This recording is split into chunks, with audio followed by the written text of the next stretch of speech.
Hey there.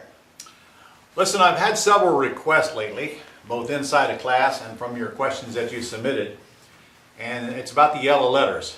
And the question was, who do I mail the yellow letters to? That was the question.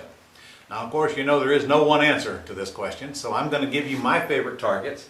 I'll tell you who I'm mailing them to right now as you sit here. In fact, I just dropped 500 letters yesterday. And then you can decide. There's a big long list you can mail to, but if you're mailing yellow letters, make sure you're using yellowletterlady.com. That's Christy King. She's the best there is, and her customer service is great. Yellowletterlady.com. Now, she will suggest some lists for you, and she will put you with a list broker that will also help you select lists. And if you let them do what they do best, it's probably best instead of you trying to figure out who to mail to. But I'll give you some tips on who I mail to. Number one, out-of-town owners. Out-of-town owners seems to be a good list for all of my students across the country. And what we mean by out-of-town owners are people who have a home in your city but live outside of the city. We don't know if it's vacant or occupied, we just know that they are out-of-town owners. So that is one of our primary targets right there. Another one that I like mailing to, now I've got to explain this to make sure you understand why. I like mailing to people who have been in their house for more than 1 year, but less than 3 years.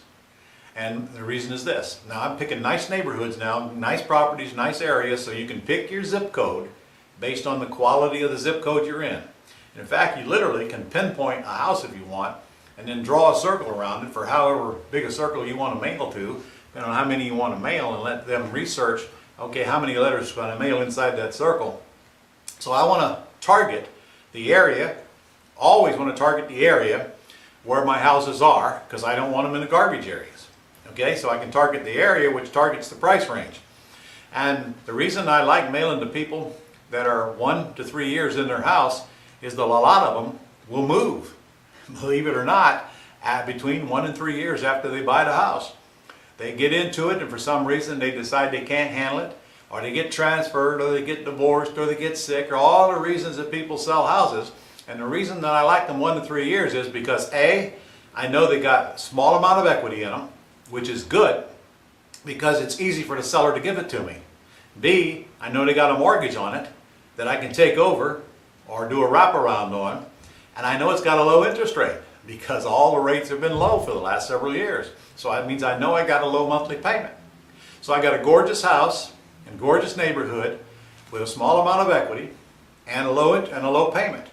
I mean, that's a great target as far as I'm concerned, so that's what I'm after. So I would call those 1 to 3 year owners. All right. Another good list is expired listings. Now, the only place you're going to get that list from is from a realtor. Can't let that from a list broker, but any realtor can pull you a list of expired listings. And they can decide whether they've been expired recently, or whether they're about to expire, or they've been expired for quite a while. That list is not a huge list, but it's an ongoing list. So if you're going to make a deal with a realtor to pull you this list, I mean, look, you don't give them a commission or anything like that. You just say, okay, what would it take for you to pull me this list? And honestly, it ain't going to be much. So you decide whether it's worth your time or not, and I'm sure that they're not going to, I'm sure you're going to make a deal that's satisfactory to you. So I like out-of-town owners, 1 to 3 year owners, expires, and I got to tell you, I've done a lot of mailings to nothing but zip codes. I'll just pick a zip code that I want to work in beautiful houses and beautiful neighborhoods, and mail to homeowners in that zip code. So I've had good success with this. Now the downside of this is you're going to get a lot more calls, but a lot less of them will have a house for sale. On the expired list, they almost all have a house for sale. Your calls will be in the mid-range, but you know that they've just been through a listing, so they're all for sale. This list, you're going to get more calls, but less of them have a house for sale. The out-of-town owners, you get less calls, but more of them have a house for sale. And then another list is people that are in foreclosure, but I do not want you to do this until you've checked out the foreclosure laws where you live.